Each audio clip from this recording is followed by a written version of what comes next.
Welcome to this presentation focused on ethical considerations for global leaders.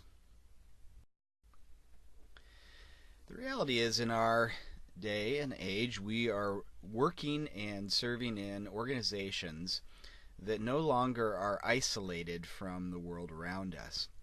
And so dimensions of globalization need to be considered in reference to workplace leadership and workplace ethics. And that really is the focus of our conversation that we're going to have today in this presentation.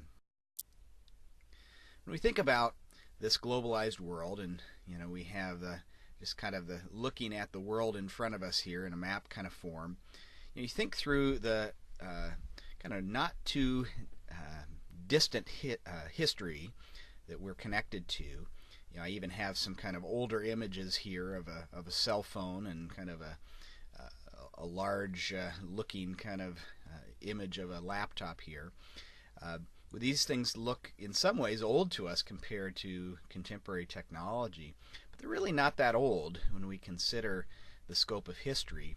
And some of the advances in technology that we've seen over the past couple decades have really move forward the agenda of globalization in exponential ways. So, of course, we can go back to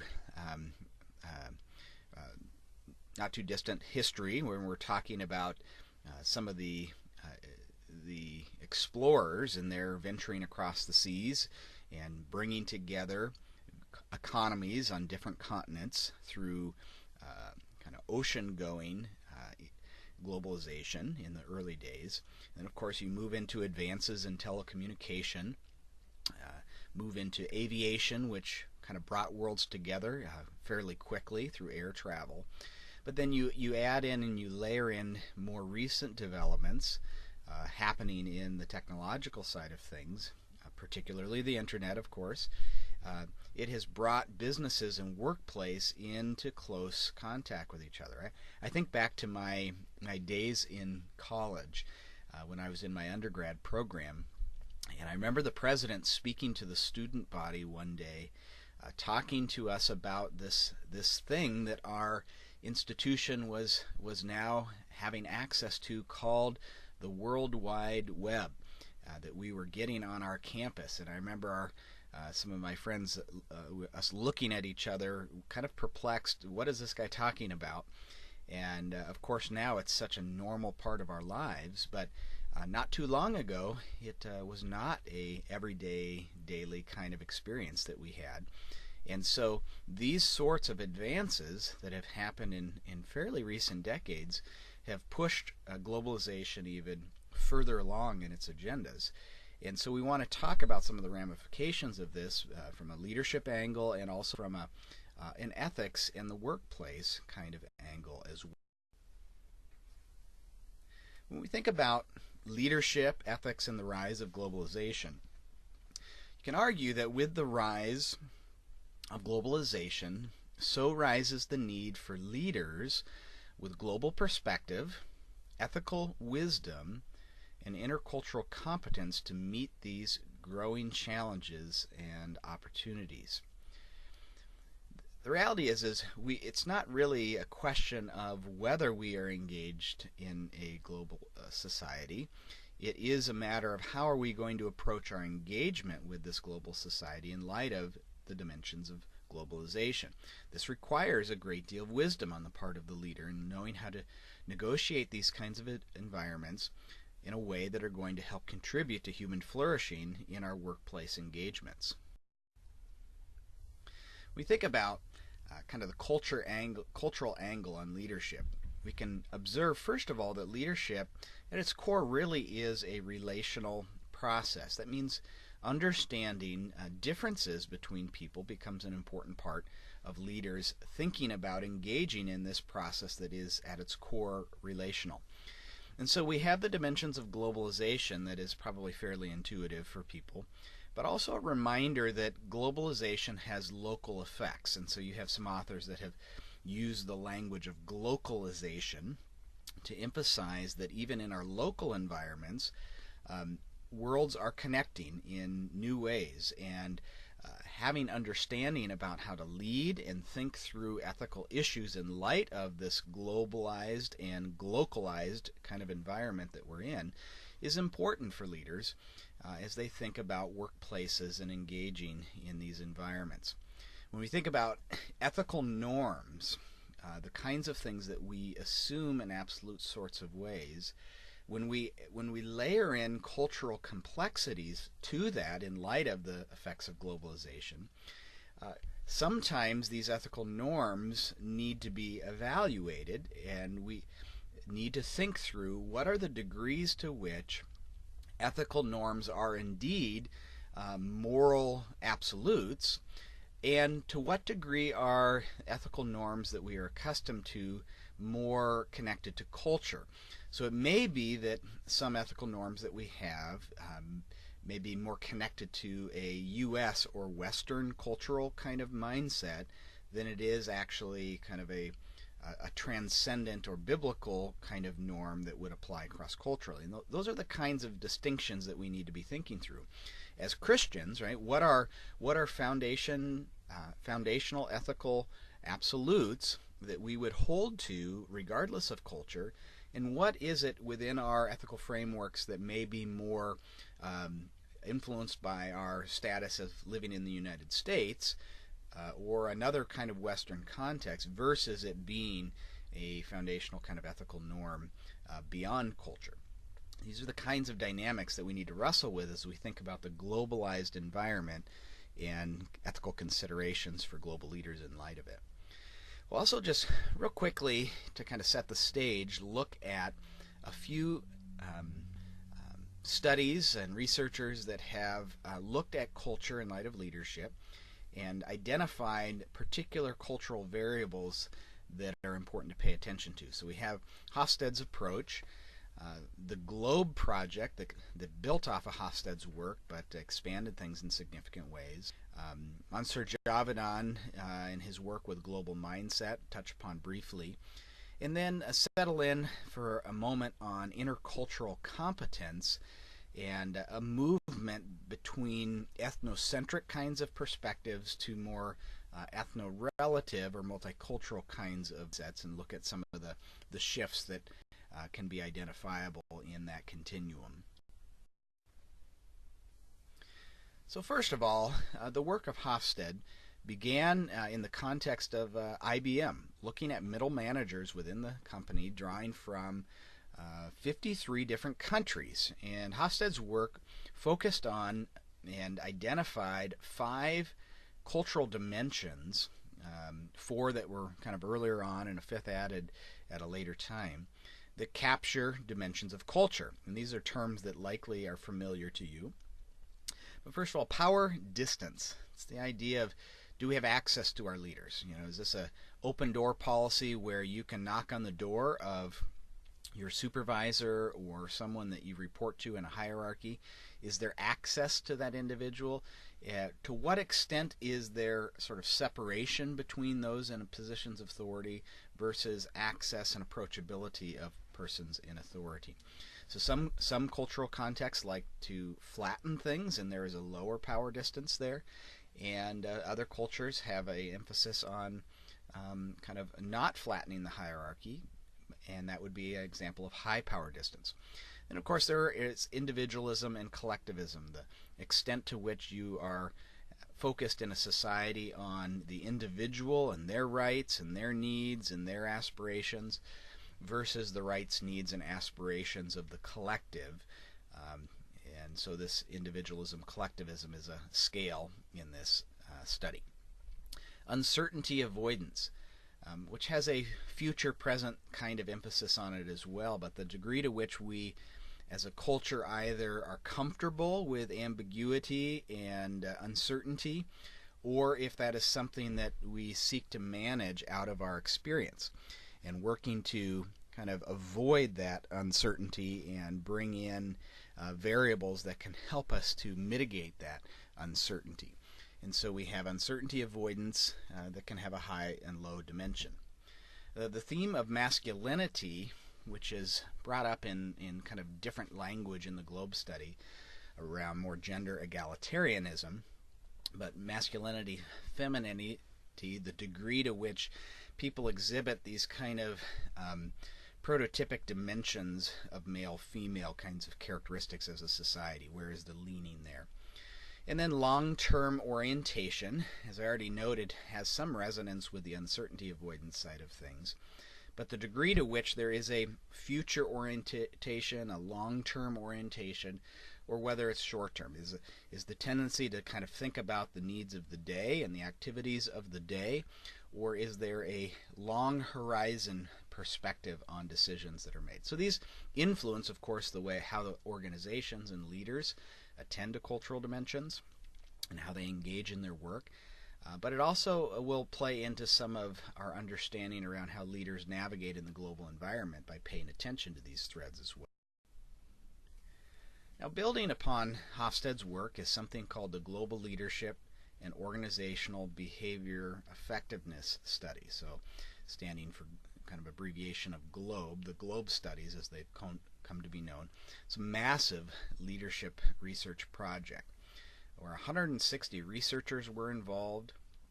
62 different cultures were examined. Around 17,000 middle managers were involved in the study.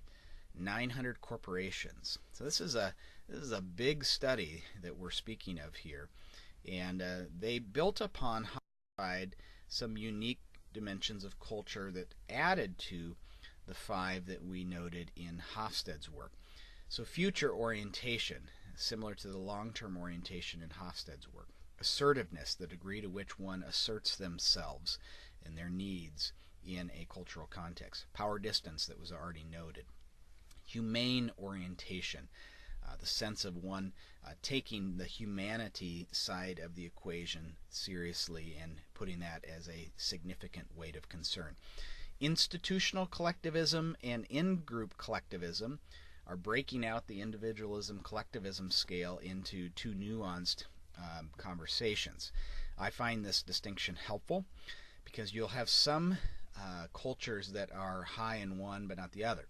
So institutional collectivism is about the larger groups that we have connections with. So it can be a sense of patriotism as a nation that would be an example of institutional collectivism. High commitment to the organization you work for would be an example of institutional collectivism. In-group collectivism, which also can be referred to as familial collectivism, is more about the local groups that you are connected with. The degree to which you are connected to your family, committed to your family in a multiple generation perspective. So there are a number of cultures where it would be high familial collectivism, but low broad institutional or national collectivism. In the U.S., it's actually just the opposite, where we have some higher expressions of collectivism, or at least moderately high levels of collectivism at the national level, or the institutions that we kind of affiliate ourselves with, colleges, universities, our sports teams, these kinds of things, where we actually are on the upper end of the continuum in terms of individual collectivism, but when it comes to in-group or familial collectivism, we're lower on that. And so there tends to be more of a focus on the nuclear family rather than the multi-generation family. Uncertainty avoidance was already talked about in the Hofstede dimensions as well. Gender egalitarianism is the language that's used related to the roots of Hofstede's masculinity-femininity, but it's talking about here specifically the degree to which men and women are treated with relative equality or not in a culture. Performance orientation is the final one, and this is the degree to which a culture values success in winning and performance. And so there are differing degrees in that dimension across cultures as well. And then they looked at, we won't name them all, but different, not just countries, but really cultural clusters. And so you can have a Latin American cultural cluster. You can have a North American kind of cultural cluster. You can have a cultural cluster that is more related to the Southeast Asian region. And you can kind of go on and on with these different cultural pockets that we're studying, and we can look at differences between not just countries but cultural clusters and seeing how these various dimensions overlay those cultural clusters. So in addition to those cultural dimensions, they also have what they call culturally endorsed implicit theories of leadership. And so these have some more leadership-oriented threads to them. And those, just real quickly, are the charismatic value-based leadership approaches, team-oriented theories, participative, humane-oriented, autonomous, and self-protected. So if you look more closely at the globe study, you'll be able to look at comparisons between the types of cultural values related to those 9 dimensions we looked at, how they compare to these leadership tendencies in cultures as well. I mentioned Mansour Javedan, who was one of the lead researchers in the globe study, went on to look at something he called global mindset that had at least 3 categories to it, kind of core attributes that relate to intellectual capital, psychological capital, and social capital. So these kind of dimensions that are brought up here refer to industry knowledge, cognitive complexity, and cultural acumen, the importance of intellectual capital. As we're looking at engaging in leadership across culture, looking at ethical dimensions in light of the global leadership standpoint, especially the issues of global cultural acumen and cognitive complexity become very critical for leaders in this context. Cognitive complexity, for instance, having categories in our mind that can differentiate, for instance, a biblical transcultural norm versus a culturally specific type norm of how things are done in different cultures. Being able to differentiate those kinds of things in a complex manner is important for ethical analysis across culture. Cultural acumen, the degree to which one understands and can recognize cultural difference. Psychological dimensions as well, passion for diversity, so just an interest in difference. Self-efficacy, contrast to just self-confidence, what does one have a sense of ownership of their strengths and walking in those strengths. A quest for adventure, just sort of a general interest in adventurous travel, taking in new experiences, that has a benefit of one leading in a global workplace context. And finally, the social capital dimensions of global connectivity and interpersonal competence, dealing with capacity for building trusting relationships in these multiple cultural contexts. So again, we're not spending a lot of time here, but a brief overview of some of Mansour Javedan's reflections on global mindset. And one of the last little models I'd like to highlight before we dive into some broader economics conversations and some of the ethics that are connected to global economics is here I want to address Hammer, Bennett, and Wiseman's The Developmental Model of Intercultural Competence. There's also the DMIS, the Developmental Model of Intercultural Sensitivity as well, which is an expression of global and intercultural competence. So here they talk about a movement from the category of ethnocentrism to ethno-relativism. Now, if you're like others, as soon as you throw in a term like relativism, that can make some Christians uncomfortable thinking about some of the slippery slope challenges associated with relativism. I think it's important to kind of hit a pause button on that reaction, because we're not really speaking here of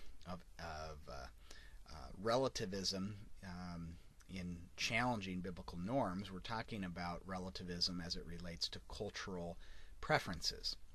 So it's a movement from viewing things as primarily around your own culture versus recognizing that cultural difference is not always good, bad. It's just cultural difference, and how can we understand cultural difference and recognize it and respond to it.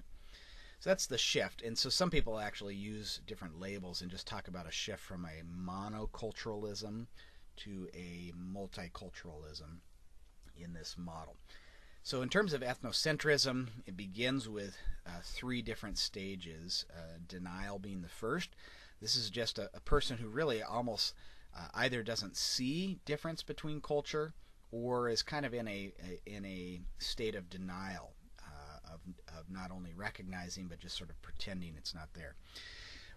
The next stage is moving beyond denial to actually seeing difference, but seeing that difference leads to typically a defensive type response. So understanding my culture as good and your culture as bad, sort of having those kinds of defensive categorical sorts of statements. There also is at this stage something called reversal, where it can be just the opposite. So maybe if you've been on a short trip to another culture, another country, you can even sort of have a quick feeling of this at times if you spend enough time there. So you go on a short-term missions trip to another country, and after a couple weeks in that country, you fall in love with the people and the country. And so real quickly begin to have a feeling of what's happening in that culture is good and positive, and they're focused on the right things, and there can be a reversal of beginning to kind of judge your own cultural roots as well. Now, that doesn't just need to be in a short-term context, right? Somebody can have that experience when they have landed in another culture for a significant period of time and still have that sort of reversal. So whether defense or reversal, it's about sort of polarizing and categorizing things in good-bad language, and whether that be valuing your own culture or another culture in contrast to your own. Minimization is the category actually that most people land in Christian kinds of circles. So the studies that have been done even around institutions that I teach in, we find a lot of people land in the minimization category. And minimization can sound really positive. It can come across in very positive ways. Language such as there is difference, but really we have more commonality than we do differences, and so the differences are minimized, and you appreciate the sameness that is across these differences. And so that can have a really positive feel, right? Yes, we are just all humans, and we emphasize our commonalities. But the challenge there is in emphasizing the commonalities, we're not always paying attention to and valuing and appreciating and adapting to kind of differences that we see as well. So when there's a shift from ethnocentrism then to ethno-relativism is a movement beyond denial, defense, and minimization to seeing difference and accepting that difference, recognizing that it is not about something that we want to put a value judgment on primarily. It's about saying, I see the difference and I value and appreciate the difference that I'm seeing.